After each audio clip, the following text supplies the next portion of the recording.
The skies over Japan, August the 9th, 1945. America is about to drop its second atomic bomb in 3 days. Within seconds, 30% of Nagasaki is flattened, and more than 40,000 people vaporized. 5 days later, Japan surrenders. This new superweapon is used twice to shorten the war and save American lives. That's the accepted story. But some are now challenging that history. The bomb was used, and therefore, no matter how horrible it was justified. This is a myth. Disasters don't just happen. They're triggered by a chain of critical events. Unravel the clues and count down those final seconds from disaster.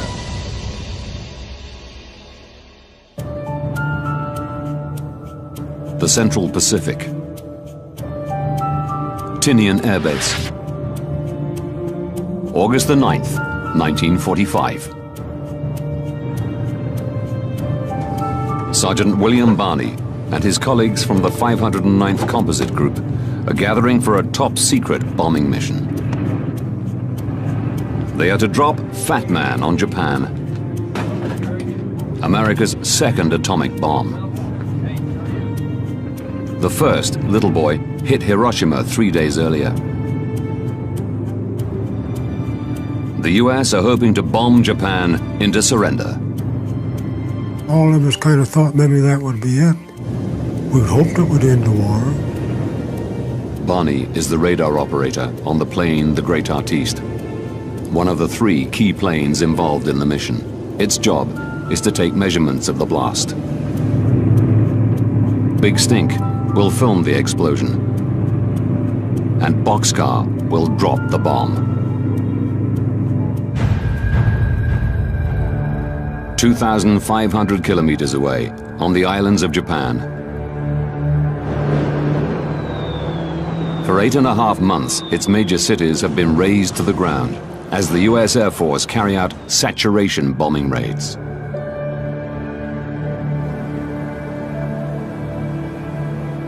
Across the country, families like Sakui Shimohira's are living in fear of the next attack.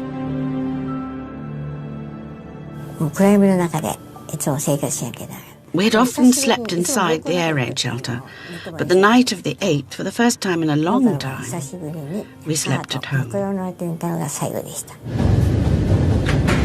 2:49 a.m.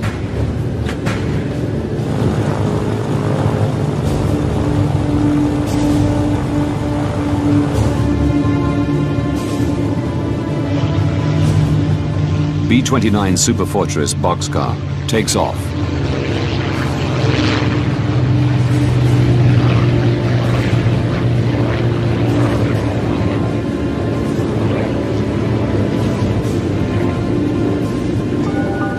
Its pilot, Major Sweeney, is the leader of the mission. Bombardier Behan is the man in charge of releasing the bomb. At the back of the plane sits Jim Van Pelt, the navigator, and Commander Ashworth, the man on board who best knows how the bomb works.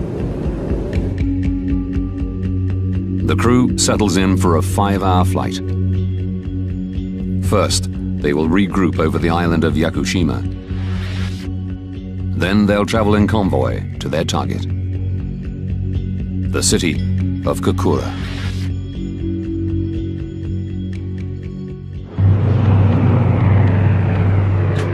7:50 a.m.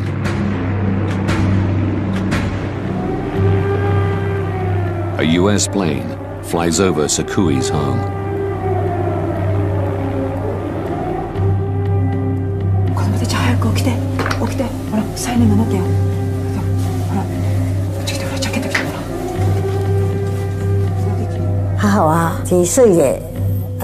My mother quickly woke us all up and said, Hurry to the air raid shelter, we might be bombed. She told us, under no circumstances leave the shelter or come home.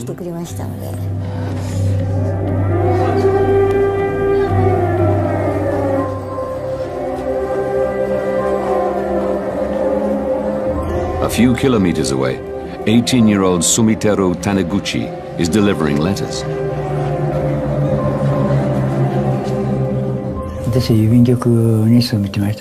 When you work for the post office, you couldn't stop working just because the air raid warning sounded.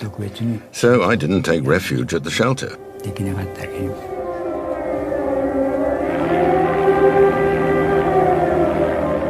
It's a reconnaissance plane checking the weather, not a bomber. So the air raid warning is lifted. People start streaming back out of the shelters. But uneasy, Sakui's mother has ordered her and her sister to stay put.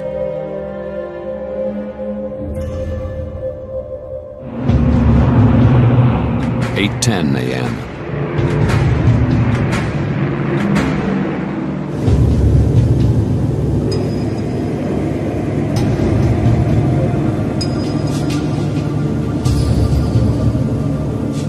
Boxcar approaches Yakushima Island. Approaching rendezvous point, Captain. Roger that, Jim. Beginning ascent on bombing altitude. Great Artiste arrives soon after. Boxcar was already there. The third plane had not showed up. The Big Stink is nowhere to be seen. Under strict orders to maintain radio silence, the crews can't contact the missing plane. They start circling.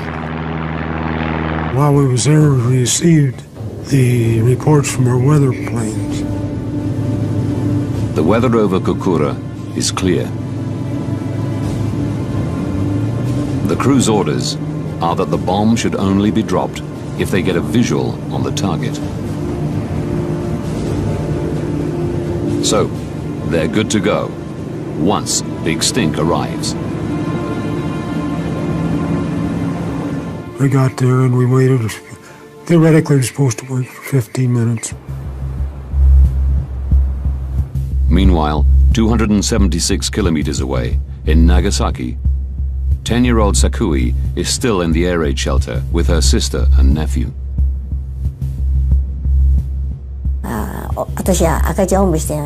We sat on the straw mats and we felt very relieved. 8:50 a.m. Boxcar and the Great Artiste have been circling for 40 minutes. A problem with a fuel tank means Boxcar's range is restricted. And she's the one with Fat Man in her bomb bay. Every second they wait burns precious fuel. What's the holdup? Hopkins, no sign of the Big Stink yet. With Big Stink only carrying recording equipment, there's no need for the other two planes to wait. Sweeney has a decision to make. To hell with it, we can't wait any longer. He gives the go signal to Great Artiste. Both planes head for the city of Kokura, 390 kilometers away. 9:20 a.m.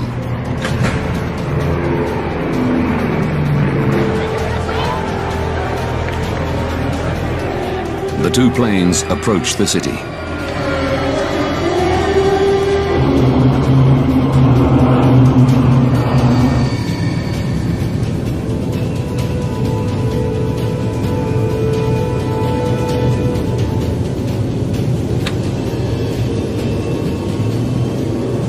We got to Kokura. Weather had started to set in. 9:45 a.m. The clear skies reported by the weather plane an hour ago have given way to clouds. Sweeney signals the start of the bombing run.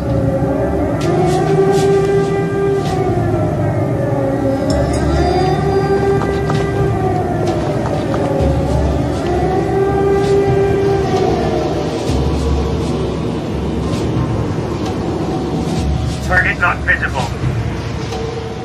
We had 3 runs. We just couldn't see. 10:30 a.m. Sweeney calls off the attack on Kukura.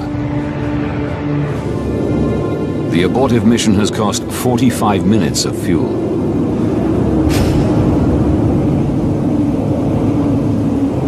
Jim, take us to secondary target, Nagasaki.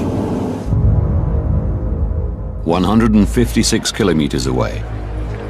Nagasaki, the city where Sakue and Sumiteru live. What's our fuel status? Only 1,500 gallons, sir. It's just enough fuel to reach Nagasaki and safely get back to base. But only if they lighten the plane's load. They need to drop the bomb, whatever the weather conditions. Ashworth, will you accept a radar run if we cannot see the target? As the weaponeer, only Ashworth has the authority to switch to a radar drop. Yeah, it's Nagasaki. Radar or visual, but drop we will.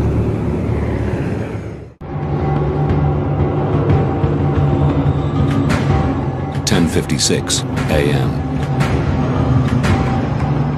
Boxcar and Great Artiste arrive over Nagasaki. The bombers are spotted, but mistaken for US weather planes. No alarm is sounded, and the city's 270,000 people continue as normal.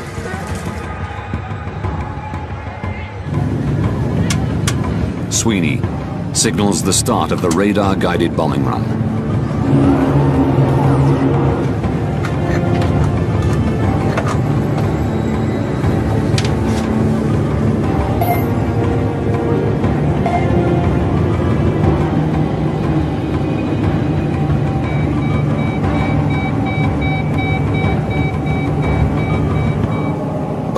Just before the radar drop. I've got it. I can see the city. You own it, Behan. The crew switch to visual bombing.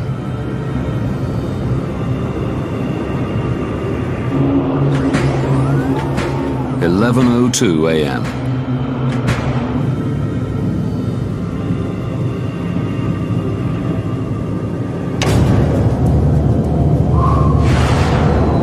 Fat Man is dropped from 28,900 feet.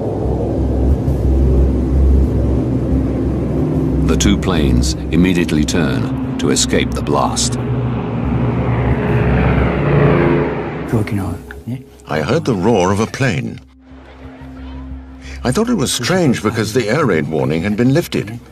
And just as I looked back,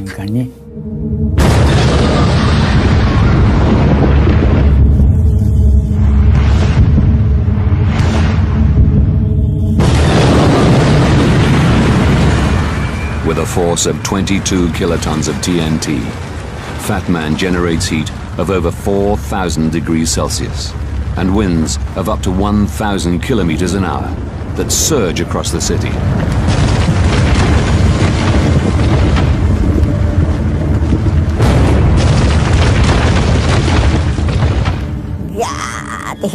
I let out a great scream.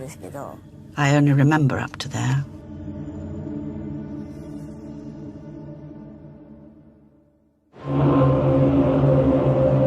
The Great Artiste circles over Nagasaki, recording the blast effects of the immediate aftermath of the explosion.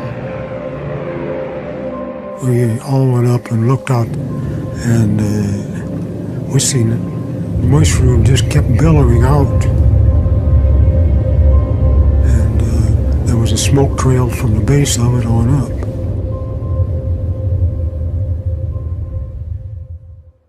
In Nagasaki, utter silence. 6.7 square kilometers of the city have been reduced to rubble. More than 40,000 men, women, and children are vaporized.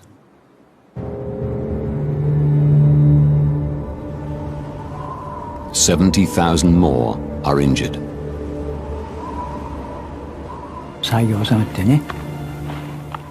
I got up and looked around. Everywhere I'd passed through, all the houses were destroyed. Only the last house I delivered post to was left.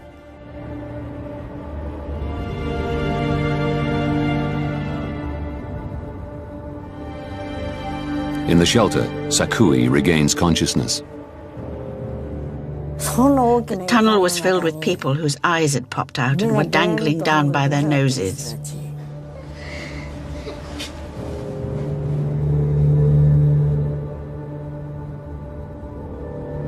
Somehow, Sakui's sister and nephew also survive. Her thoughts now turn to her mother.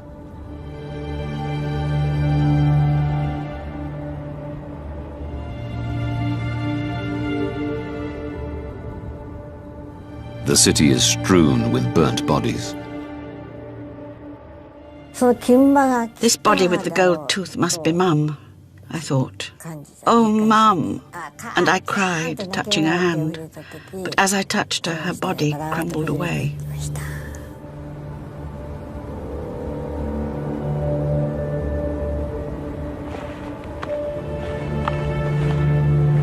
Sumitero looks for help.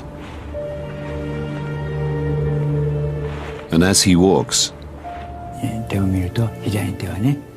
I looked at my hands, and the skin on my left arm, from the elbow to the fingers, was hanging down like rags. There was something black that stuck to my hands.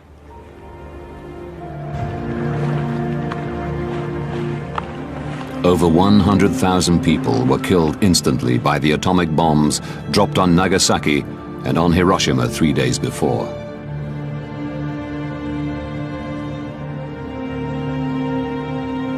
In the following months and years, thousands more Japanese died from the radiation released during these attacks.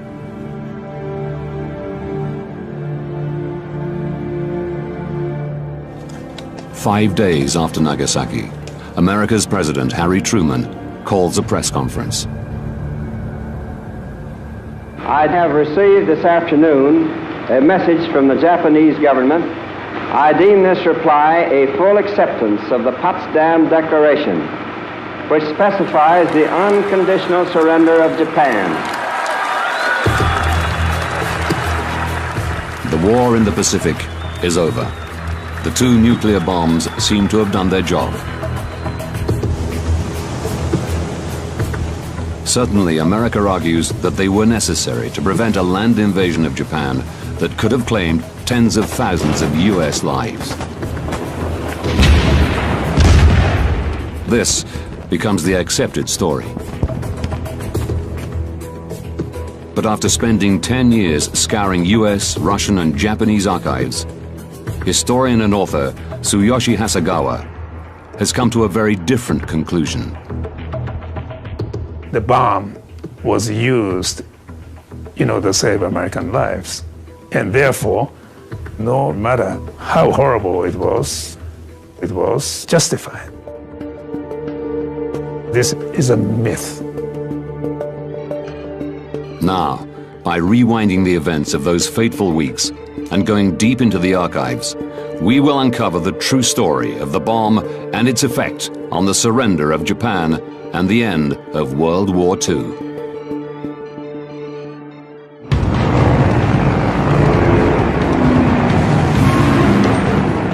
December 1941. Japan launches a surprise attack against the US fleet at Pearl Harbor.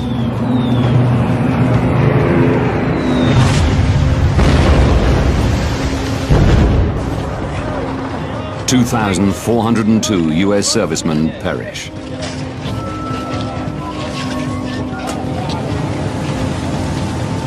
It's the opening salvo of a battle that'll rage across the Pacific for 4 years.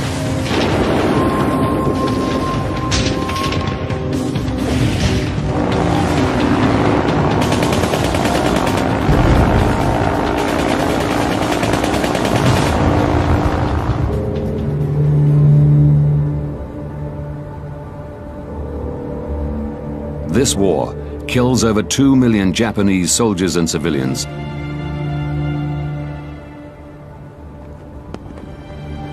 and at least 100,000 US soldiers. The Americans wanted to terminate the war as quickly as possible.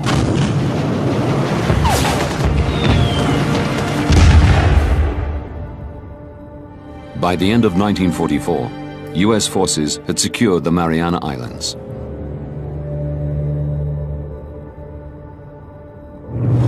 It gives them runways within bombing distance of mainland Japan, allowing devastating air raids against the enemy's industrial hubs and densely populated cities. Over 60 of them are reduced to ashes. It's hoped this will force Japan into surrender. Instead, the Japanese pursue the strategy of Ketsu-go, total war. This Ketsu-go operation was a horrifying operation because it is designed to turn every soldier, every civilian into kamikaze. The idea was to inflict enough damage to break the American morale.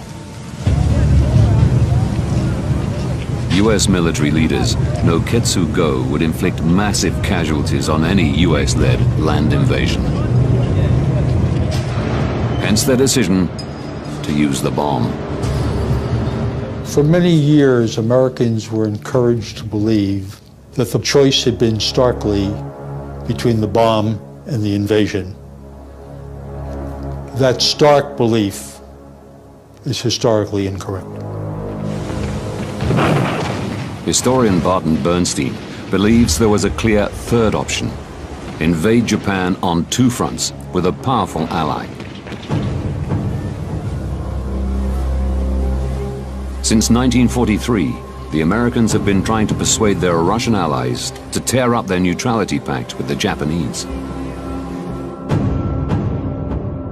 A two-front attack from America and Russia would force Japan to spread her troops more thinly. Soviet entry into the war might speed the ending of the war and reduce the number of casualties for American forces. In July 1945, US President Truman meets his Soviet and British allies at Potsdam in defeated Germany to discuss post-war Europe and the endgame in the Pacific. Stalin revealed that the Soviet Union was going to join the war against Japan by August 15th. Truman expects the war to end once Russia joins the invasion. That night, he even writes in his diary, "Stalin will be in the Jap war on August 15. Finish Japs when that comes about." A land invasion of Japan is now a viable option. America has what it wants. Japan will be crushed on two fronts, and US losses will be minimized. But Hasegawa believes that just when Truman gets the Russians on board, he has second thoughts. By Potsdam, the conflict between Western powers and the Soviet Union became very tense about Poland, Eastern Europe. After Germany's surrender in May 1945, Soviet forces mass in Eastern Europe. They make a huge and flagrant land grab, occupying Eastern Germany, the Baltic states, Poland, Czechoslovakia, Romania, and Bulgaria. Russia is growing powerful. For America, too powerful. Truman and his advisors fear that if the Soviets enter the war in the Far East, they'll snap up huge areas of Asia as well. Truman faced a dilemma, whether or not he should welcome the Soviet entry into the war. Soviet entry into the war would obviously save American lives. at the same time, at the cost of allowing Soviet to expand. Truman is stuck with an ally he doesn't trust. But he sees the opportunity both to end the war before Russia comes in and to show them the military technology now at America's disposal. With nuclear weapons. One bomb is ready to go. Another one is being tested in the New Mexico desert.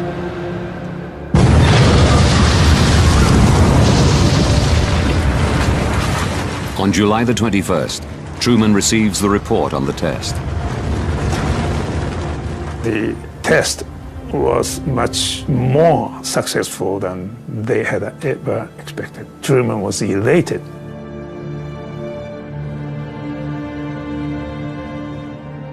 With the atomic bomb, he could finish the war without the Soviets. But for this to happen, the US need to drop the bomb before August the 15th, the date on which the Soviets say they will join the war.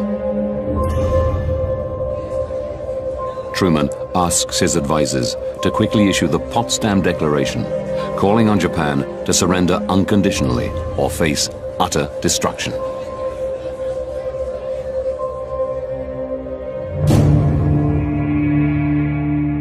Japan's leaders ignore it. Now, there's a race between Soviet entry and atomic bomb.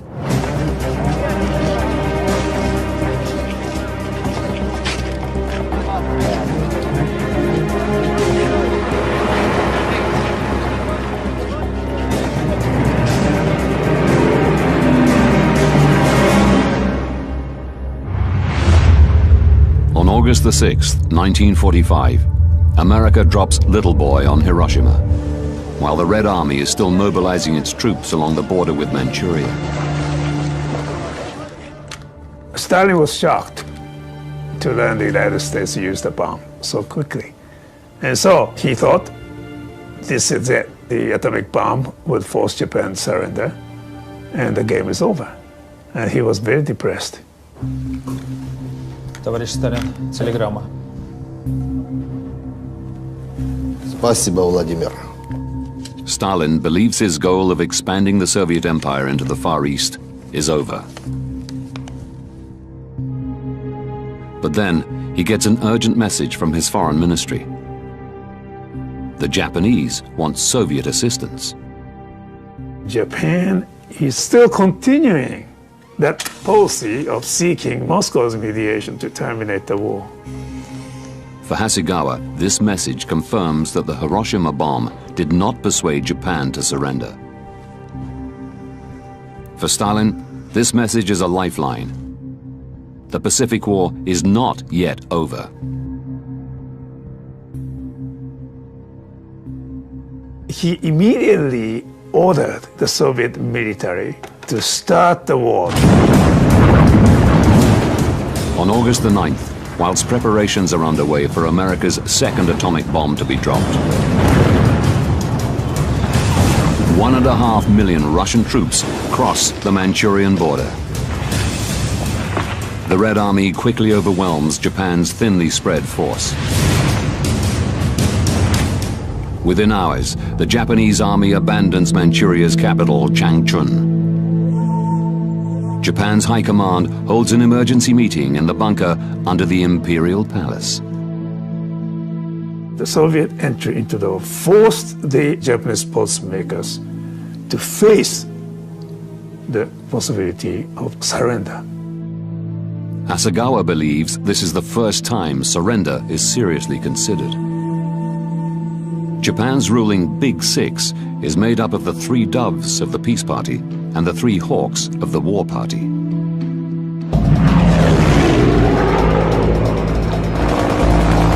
Despite having seen their navy destroyed, their air force decimated,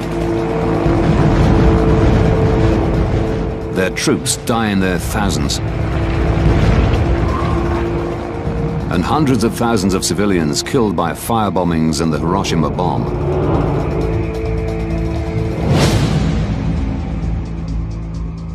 they have refused to surrender. Everybody had to sacrifice. If they were killed, well, that's too bad, but that's a part of the war. But the main obstacle for the Big Six is America's terms. Our demand has been, and it remains, unconditional surrender. They fear it will mean the end of their imperial dynasty, the embodiment of Japan's sovereignty and identity. They interpreted unconditional surrender as a destruction of the emperor system, and that they could not accept. The Big Six are desperate to retain the emperor and the imperial system. But the Hawks and Doves pursue different strategies to secure it. The War Party plans to inflict so much damage on the Americans with Ketsu-go that they will compromise on their surrender terms. The Peace Party try to mediate for peace through the Russians. When the Soviets invade, both plans are crushed. Soviet entry into the war totally destroyed the hope of Peace Party to terminate the war through Soviet mediation. For the military, it destroyed the hope of carrying out the defense of Japan because they are not prepared to fight the Third Frontal War. Meanwhile, as the Red Army advances, Boxcar is airborne.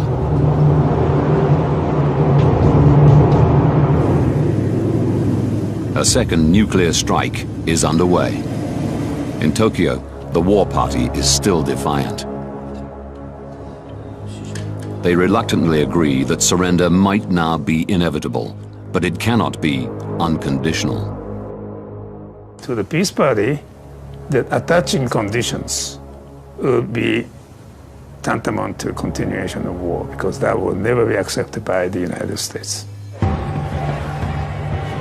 10:56 a.m. Boxcar and the Great Artiste have reached Nagasaki. They start a bombing run. In the Imperial bunker, discussions are ongoing. I've got it. I can see the city. You own it, Behan. The argument between the War and Peace parties becomes heated.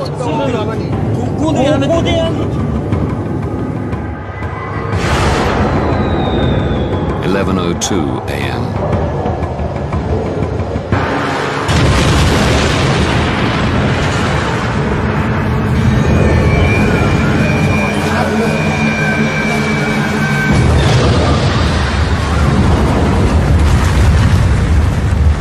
Fat Man explodes, 3.2 kilometers from the center of Nagasaki.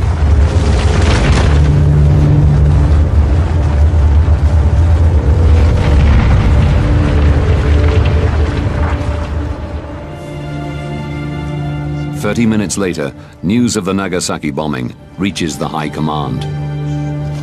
It did not change any dynamics. It did not affect anything. The two parties continue to disagree on the surrender terms. The meeting adjourns.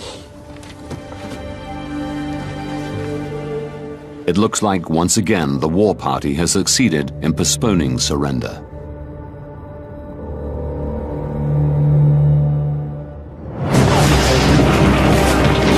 But Hasegawa discovers that the Soviet invasion has a huge impact on the Peace Party. The Red Army is fast approaching Japan's mainland.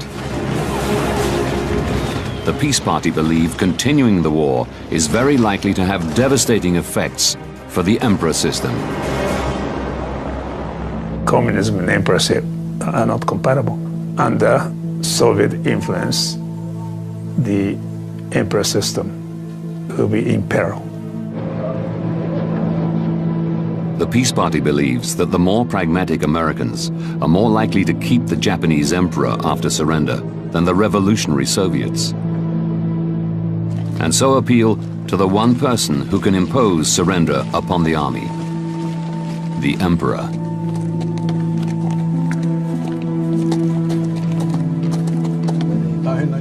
But persuading him to do it won't be easy. He's the figurehead of Japan's military campaign. Japanese soldiers are taught that their duty is to fight for the emperor. They should fight to die. You're not gonna just put the white flag and surrender.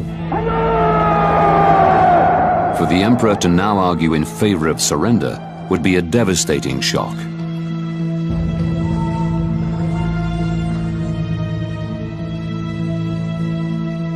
At 10 a.m. on August the 14th, the High Command reconvenes in the Imperial bunker. This time, the Emperor joins them. Japan will surrender unconditionally. 清は帝国政府に対しポツダム宣言の受諾を強く要望する。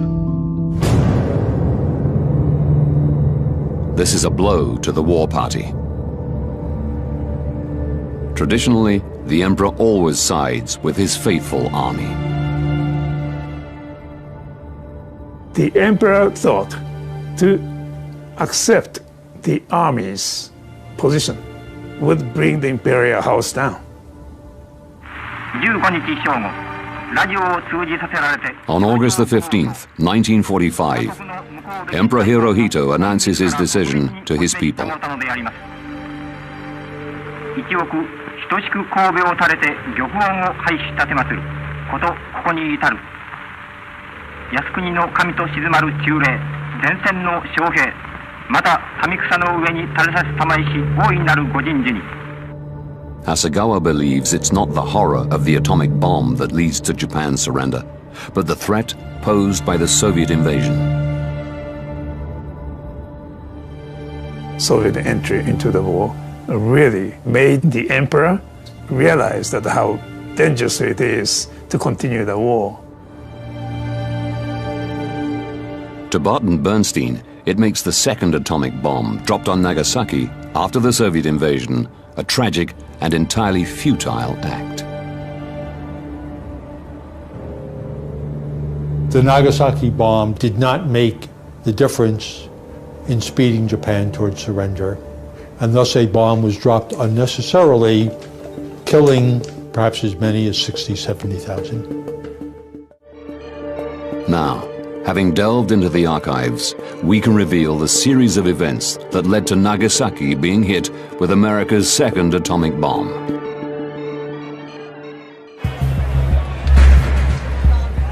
"19 days to disaster. Nagasaki is spared from America's deadly firebombings. While Sakui Shimohira and her sister sleep soundly, President Truman receives a report confirming that America have viable atomic weapons.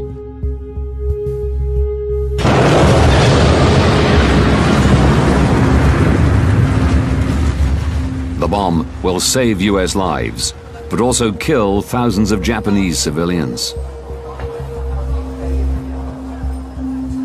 These deaths never appear to be a consideration.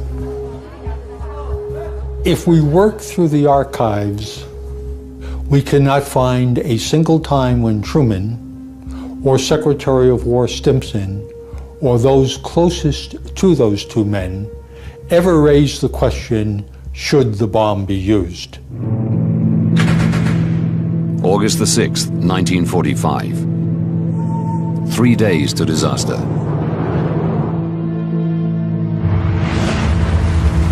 America's first atomic bomb is dropped on Hiroshima, in a single flash, snuffing out 80,000 people.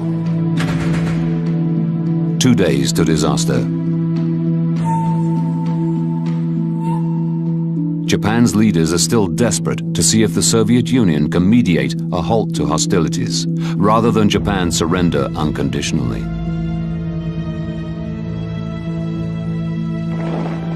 Preserving the imperial system is their top priority. Just as with the Americans, what is not taken into account is their own civilian population. As far as the army is concerned, civilians getting killed did not really matter. 12 hours to disaster. Russia rejects Japan's request for its mediation and declares war. 9 hours to disaster. Although another nuclear bomb now seems an irrelevance, the superfortress Bockscar takes off from Tinian Air Base, carrying Fat Man, a 4.9-ton nuclear device. Their targets, Kokura or Nagasaki. A horrific body count of innocents appears inevitable. But the US are more interested in testing their new weapon and maintaining an upper hand over the Soviets. By 1945, World War II had become virtually a total war in which the constraints and restraints against targeting non-combatants had been progressively eroded. After years of brutal fighting, any normal sense of humanity seems to have disappeared on all sides.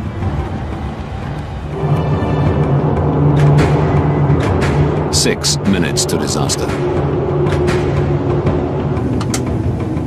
Bockscar starts a bomb run over Nagasaki.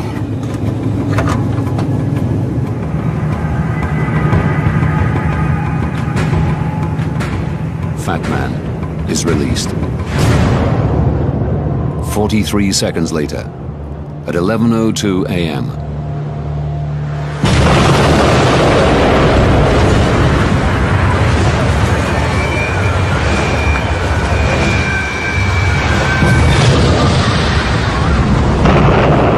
Fat Man explodes.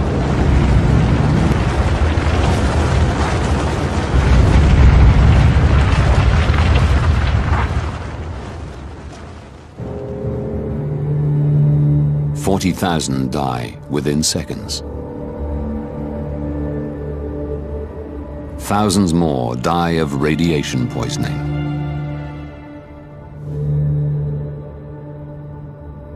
But for survivors like Sakui and Sumiteru, it's a living hell. Soon afterwards, everyone began discriminating against us. They said things like, "You're dirty. Don't come near us." I stood on the train tracks 2 or 3 times, but I jumped back each time. I have to go on living, even if I'm alone.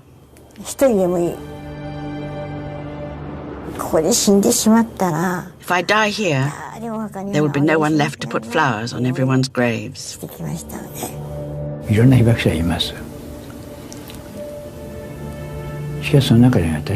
There's no one else like me. No one was directly hit, suffered such severe injuries, and spent 3 years and 7 months in hospital.